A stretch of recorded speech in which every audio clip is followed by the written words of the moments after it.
It's Wednesday, September 30th, and the time for your Barbados Today morning news update. Hundreds of secondary school students in Barbados and across the region are recommending that a permanent independent body be established to address future concerns of people sitting examinations administered by the Caribbean Examinations Council. The proposal is contained in an open letter and accompanying petition to the Barbados-based CXC, Education Minister Santia Bradshaw, and the CARICOM Secretariat. The call comes on the heels of an announcement by CXC Chairman Sir Hilary Beckles that an independent review team would probe this year's CSEC and CAPE results, following demands from students, parents, and teachers across the region. However, the students believe the formation of a permanent regional student interest group would be in students' best interest going forward. Public primary schools are still awaiting grants from the Ministry of Education to purchase essential items, and the Association of Public Primary Schools Principals is hoping ministry personnel would get those grants to institutions as soon as possible. Association President Hyacinth Harris explained that with the adjustments to timetables and general operations due to the COVID-19 pandemic, the reopening of schools had not been easy for principals. From the feedback of principals, the reopening was not that easy for all of them. Even though it went smoothly on the first day, it was not easy because many of the resources that they had asked for were not forthcoming. So for instance, those persons who are operating online, some students have not received their devices as yet. I believe the Ministry of Education is working to get the devices into the schools. The schools receive the PPE, they receive limited supplies of alcohol, they receive masks for students and staff, and that was perhaps the most of it. But the other resources that many of the schools have been asking for, they have not as yet received. They have not received their grants as yet, so that they can purchase additional items that will be needed. And we are hoping that these grants will be disbursed as soon as possible, because unless we have some money, it's going to be difficult to function as we would want to, especially since we need to be continuously sanitizing the plant and etc. The decision by government to appoint workers by October 1st is not an election gimmick, so maintained Labour Minister Colin Jordan as he responded to suggestions by opposition leader Bishop Joseph Atherley that the move was tied to the soon-to-be-held general election in St. George North. However, in his contribution to the debate on the Public Service Appointments Bill 2020 in Parliament yesterday, Jordan said the government's priority over the last 2.5 years was on rescuing the economy. Just to speak to the question of why now, why not in the first 2.5 years, I just want to remind the people of Barbados, through you, Mr. Speaker, because I think the Honourable Member for St. Michael West wants to forget, and I get the impression that he wants to cause people to forget that we've spent the first 1.5 years stabilizing this country. And the people of this country who I interact with recognize that we've spent the first 1.5 years stabilizing the situation that we came into office and found. Because almost without fail, Mr. Speaker, people say to me, man, we know that we would have been really on the way up, but COVID came. Because after 1.5 years, so around or about the beginning of this calendar year, we then had to address our minds to dealing with a real situation. A situation that has caused the death of, is it 1 million?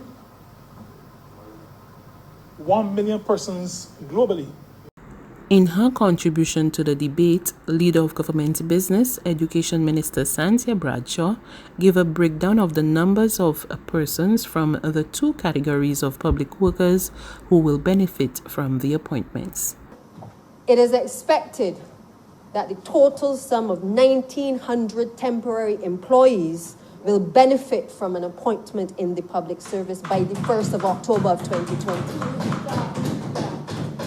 These persons will range from general workers to persons in administration to persons in the professional stream, sir. That is just the temporary, and I want you to understand that our estimates prior to coming here today told us that it was going to be over 1,000, AG?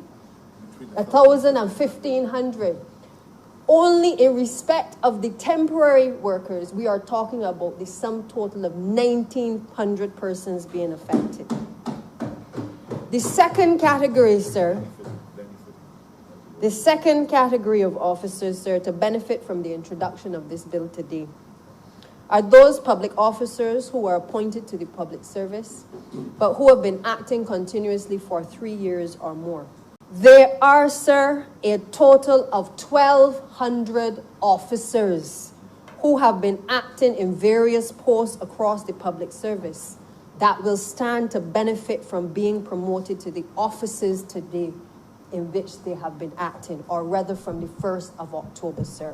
That is a total of 3,100 people across the public service. There's regional and international news after this short break.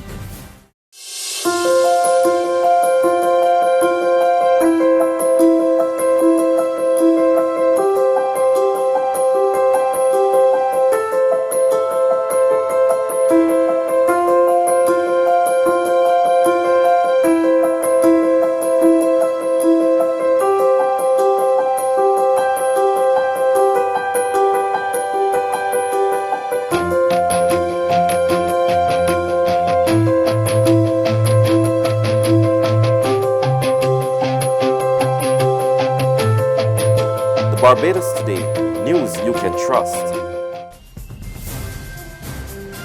To news from our region now, Guyana looks to its CARICOM neighbors for help in solving the recent double murder of 2 teenagers. We get more from Gordon Mosley of News Source, Guyana. Evidence gathered as part of the probe of the murders of Berbice teens Isaiah and Joel Henry and Harris Singh have been sent to St. Lucia for detailed tests and analysis, according to President Irfan Ali. A team of investigators from the regional security system is currently in Guyana to assist in the probe. During an interview today at his office, President Ali said the evidence analysis in St. Lucia is being done at the same time as the investigation is continuing in Guyana. He said because of confidentiality of the agreement with the regional security system, he cannot offer too many details.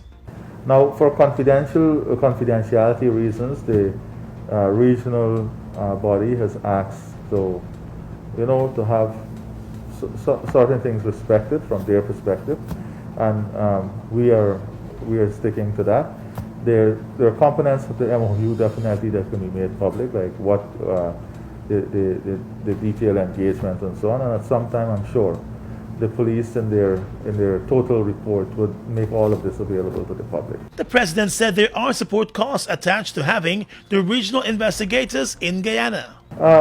Some support costs, yes. There is some support costs attached to having them here, but the cost is a small issue in relation to what we're hoping to achieve, and that is bringing these people to justice. And finally, U.S. President Donald Trump and his challenger Joe Biden clashed in what has been described as one of the most chaotic and rancorous presidential debates in years. During the 90-minute televised forum, there was angry shouting and name-calling as the two fought over the COVID-19 pandemic, white supremacy, and the economy. Here is some of the analysis of the first of 3 presidential debates from CBS News. A night of chaos, an interruption, where bullying, where the former Vice President of the United States said of the president, "You are the worst president America has ever had." Biden appeared to become prepared for the night. Trump seemed perturbed. And so Trump's strategy tonight was to interrupt, to try and steamroll not only his opponent, but also the moderator, who was unable to keep control of the two candidates. I think one of the questions we're all asking tonight is, can we really have two more of these debates with the type of behavior that was displayed tonight? John? You know what I was thinking, Nora? I was thinking that they all probably want to drink after this, but all for very different reasons. I found it at times painful to watch and very difficult to watch. You know, we have the President of the United States engaging in some of the language. And it wasn't that it was swearing or cursing. It was just, I'm looking for the decorum and decency that you expect at this particular level. And it was very hard to get it tonight. And we should remember what the stakes are. They've never been higher while the debate's going on. We have 200,000 dead from COVID. We have an economy that is cratering. And we have significant ongoing racial unrest over the injustices in the American system. And when the stakes were that high, the debate couldn't have been lower. That's news. But for the very latest, visit us at www.barbadostoday.bb. You can also subscribe to our e-paper, email updates, or like us on Facebook, and sign up for our breaking news alerts via WhatsApp. We're also on Izumi Media in bus terminals, as well as screenplay at supermarkets and gas stations near you. And you can also hear us on Mix 96.9 FM and Capital Media HD 99.3 FM.